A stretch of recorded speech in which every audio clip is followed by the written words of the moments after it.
दिया जाता है। ये जो पॉलिसी कांग्रेस की है ये हमें यानी बिल्कुल समझ में नहीं आती। मुसलमान है जो एकजुट होकर पूरा वोट कांग्रेस पार्टी को देता है, और जब जब कांग्रेस पार्टी ने मुसलमानों को नाराज किया है, कांग्रेस कमजोर होती नजर आई है।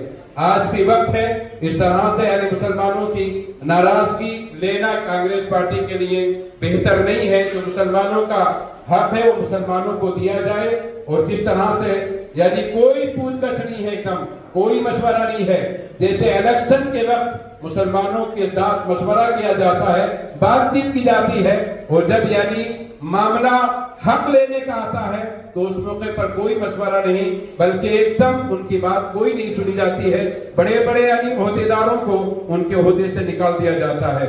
मैं कहूंगा बहुत सारी पार्टियां, सेकुलर पार्टियां कर्नाटक के यानी किनारे पर खड़ी हुई हैं, जो कर्नाटक में आने की कोशिश कर रही हैं। अगर इसी तरह की चीजें रही, वो पार्टियां अगर कर्नाटक में दाखिल हो गई तो यानी कांग्रेस पार्टी कमजोर हो जाएगी, और यानी बहुत सारे मामला हमारे स्टेट में आएंगे।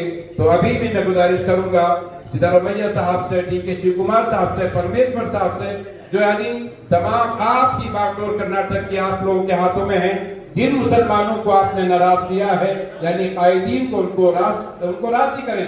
क्यों नहीं गए अब्दुल जब्बार साहब के घर में आप हजरात? उनको राजी करना था, उनको उनसे बात करनी थी, पूछताछ करनी थी। एकदम यानी इस तरह से निकाल देना यानी ये तरीका बेहतर नहीं है। मैं फिर यानी कांग्रेस के आला जो सियासी कायदीन हैं, मैं उनसे गुजारिश करूंगा कि आप यानी जब्बार साहब को भी राजी करें, नसीर अहमद साहब को राजी करें। इन्होंने पूरा वक्त कांग्रेस पार्टी के लिए दिया है, और यानी उस पार्टी को यानी वक्त को जाय करने की कोशिश न की जाए। मुसलमानों का जो हक है वो मुसलमानों को दिया जाए। मैं बस इसी पर